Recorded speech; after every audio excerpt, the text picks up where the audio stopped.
जन सुराज में उम्मीदवार कोई व्यक्ति प्रशांत किशोर या कोई व्यक्तियों का समूह पटना में बैठकर तय नहीं करेगा। जो साथी भी इस विचार को, इस प्रयास को समझकर इससे जुड़े हैं और जुड़कर इसको आगे बढ़ाने में अपना कंधा लगा रहे हैं, वही साथी मिलकर इसके उम्मीदवारों का चयन करेंगे। और उसी के तहत आप देख रहे हैं कि जन सुराज इस राज्य का पहला ऐसा दल है जिसने उम्मीदवारों की आवेदन की औपचारिक प्रक्रिया अभी शुरू कर रखी है। 12,000 के आसपास लोगों ने आवेदन दिया है बाकायदा फीस भरकर, और लोगों को ये अनुमति दी गई है कि जिन्होंने भी आवेदन की प्रक्रिया पूरी कर ली है वो अपना नाम, अपना कार्यक्रम, अपना प्रोफाइल संभावित उम्मीदवार के तौर पर अपने क्षेत्र में वो प्रचारित कर सकते हैं।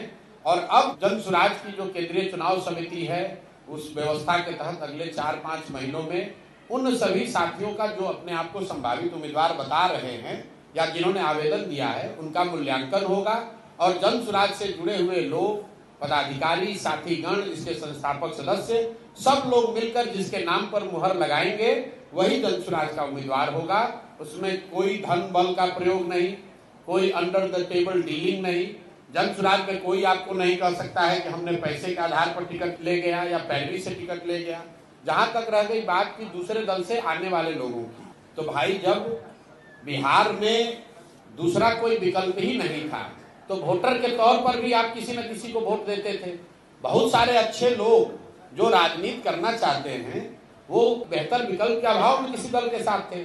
अगर वो आज हम लोग के साथ जुड़ रहे हैं तो उस पर प्रतिबंध नहीं लग सकता है।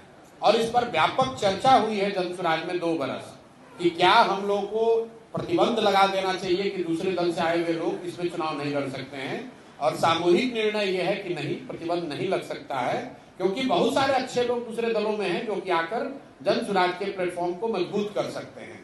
लेकिन जो बात मैंने कही है कि बिहार में कोई 1200-1250 परिवार के लोग ही पिछले 30-35 वर्ष में सांसद विधायक बने हैं, उसको ध्यान में रखते हुए ये तय किया गया है कि ज्यादातर कैंडिडेट जो चुनाव लड़ेंगे वो राजनीतिक पृष्ठभूमि वाले ऐसे लोग नहीं होंगे जो पहले से जिनके परिवार या उनके परिवार के सदस्यगण चुनाव लड़ते रहे हैं।